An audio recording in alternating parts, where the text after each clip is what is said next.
Alright, so Halloween banners finally here.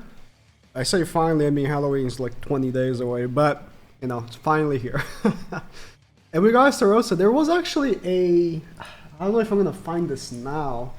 There was actually like a very random leak of an ESTAROSSA being the next banner, and I was like, I don't know if I believe this, just like a random person.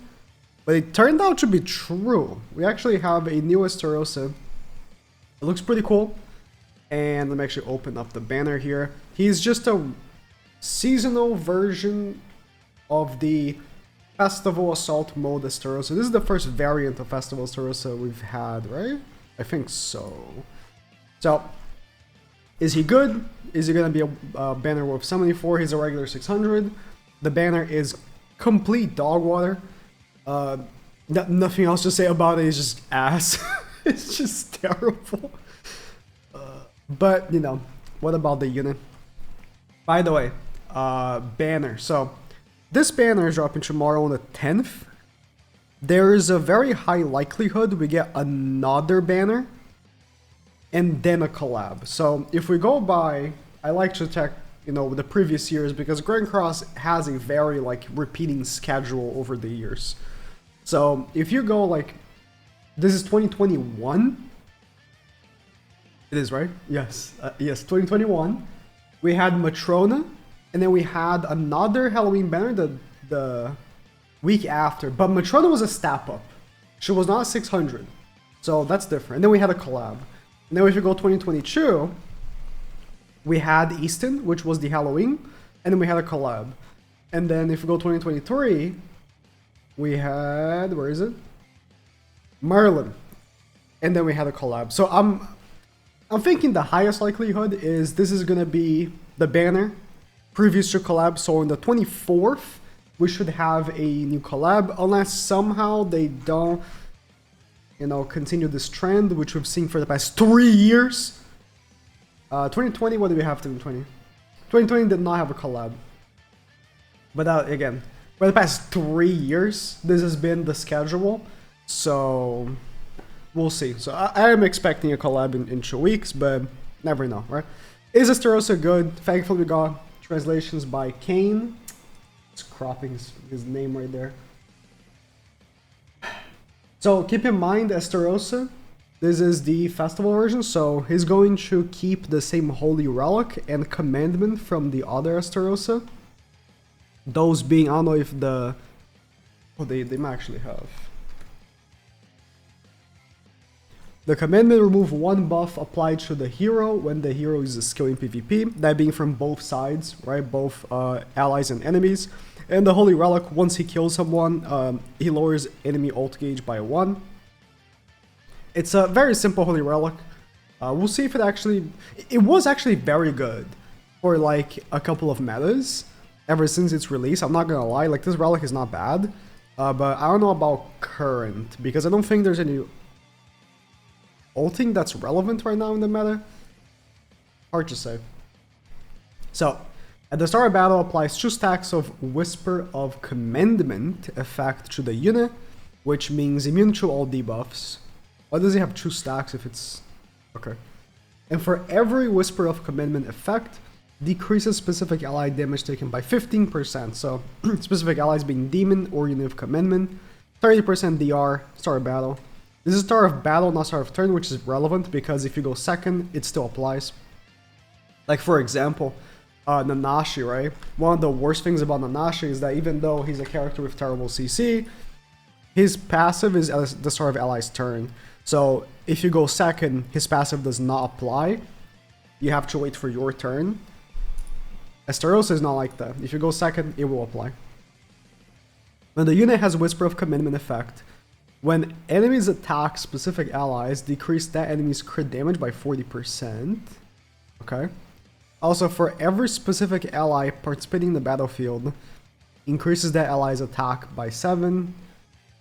For every Whisper of Commandment effect removed, increases the unit's all stats by 15. And when all Whisper of Commandment effects are removed, apply Uncontrollable Darkness for 2 turns. Which is minus 15% all stats. So I'm thinking right now, right? With this ESTAROSSA, obviously, you're going to be running him on a demon team, right? So, actually go back to home. You're going to be running him with him, and her. Right? I mean, would you want to use Gelda or DK Melly is the question. Maybe DK Melly. Demiurge plus his damage reduction could be very good. It could be. Now, Whisper of Commitment doesn't seem to have like a limit, so I guess you could keep the immunity. The immunity just for himself though. Okay. So the way they want you to use the unit, right? So again, it doesn't seem like there is a countdown, like there's no limit to this buff. You're gonna remove the buff with the commandment, right? So I guess when you're ready to remove the buff and apply the minus 15% all stats, that's when you do it. Interesting. The commandment should be good against Percival, which I think is the intended goal of this unit, should be used against Percival. It's what it's looking like to me.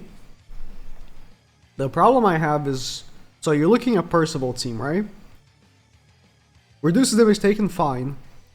But when enemies attack specific allies, decreases enemy crit damage by 40%. I'm just thinking like, okay, the biggest, strongest damage dealer on the human team is Escanor. Up until Arthur gets his buff. Escanor can't be lowered. So that's worthless. And then minus 15% all stats to the enemies, again, worthless. I don't know.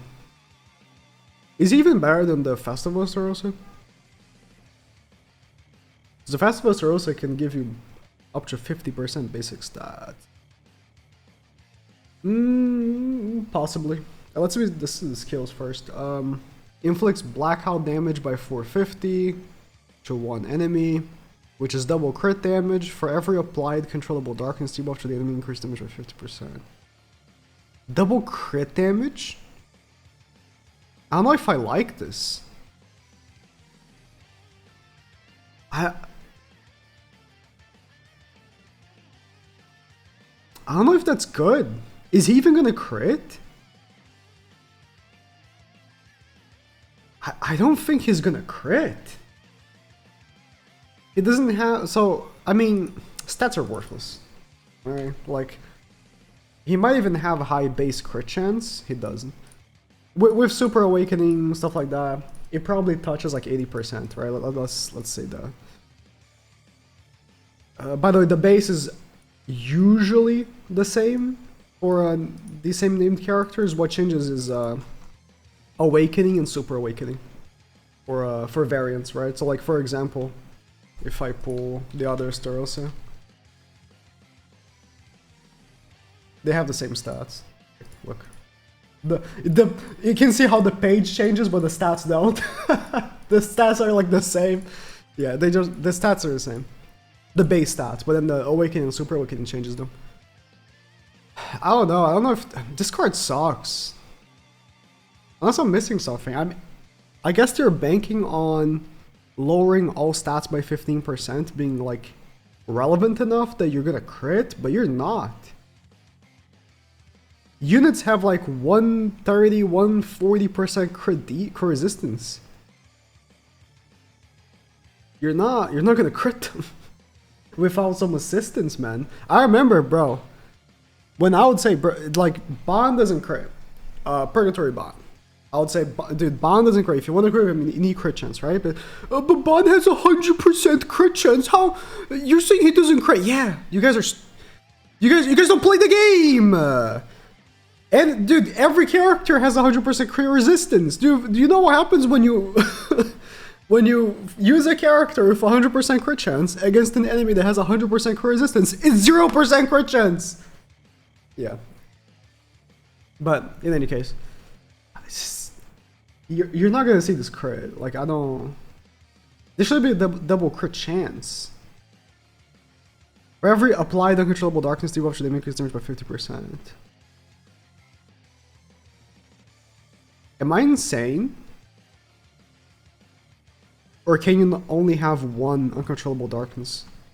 At the start of battle, apply 2 stacks of Whisper. For every Whisper, decreases damage taken. Okay. You only get at the start of battle, right? The Whispers. When all Whispers are removed, apply uncontrollable darkness for 2 turns. You can only have one uncontrollable darkness, bro. So this card right here is 50% damage.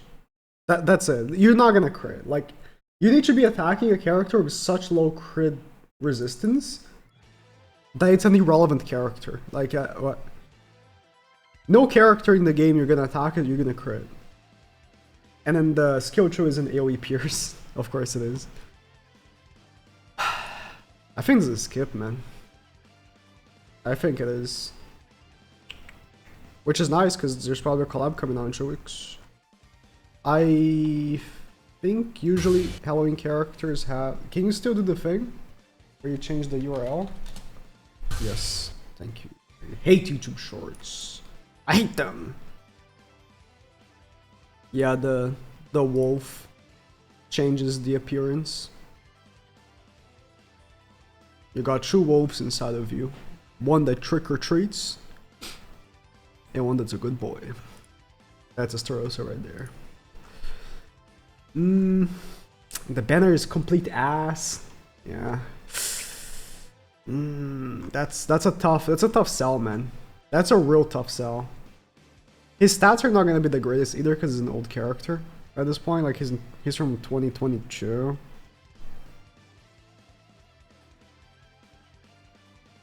What else is coming with this update? Bundles, of course. A login bonus. From this box thingy, you can get this. You get 1 multi on this ESTAROSSA banner. Catastrophe story. Alright. Bingo. They're returning this boss. It's always returns. Card set. Oh, it's a return of the other card set, it's not a new card set. Brawl. We play Brawl. Okay. Oh, at least there's new costumes you can buy with real money. Huh? Let's go. For Tor, which is already kind of falling off. And Frascanor, okay. I say kind of falling off. She's still very good. She's on track. And then you can buy these costumes if you feel like it. Can you buy gems?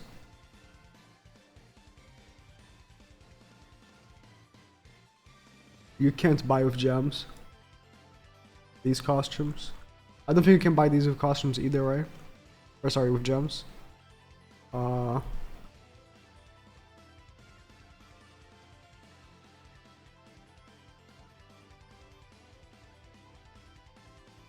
Is it one of those things where after the period, like after Wednesday here, it becomes available for gems? I don't remember how this works. I always buy with money, I'm sorry. I'm sorry, I'm part of the problem. Oh, they fixed King. I didn't cover this. I don't even have LR King. King got bugged on the last update or something, and now they're fixing him. And ESTAROSSA is in the hero arena. Okay.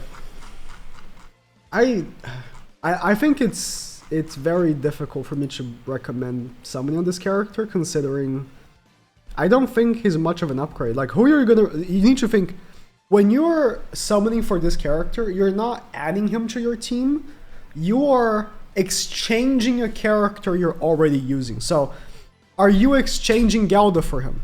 Or are you exchanging DK Mali for him? Those are your 2 options here. You're exchanging one of those characters, so you need to think, is it worth spending 600 gems for that exchange or not? I don't think it is. I don't think in either of those exchanges it's actually worth 600 gems. You're not adding him, you are exchanging for him. It's a very different concept. So, is it worth exchanging DK Mali for him? You're losing quite a bit. CC. Cleanse. He himself is immune. I think the biggest thing that he provides is the commandment. Because then you remove buffs from the human team, so they lose the heal thing, but at that point you might as well use DK and seal their, like regular DK, and seal their buff. I don't know. I guess if you really like ESTAROSSA, do whatever you want, not your dad, but tough sell.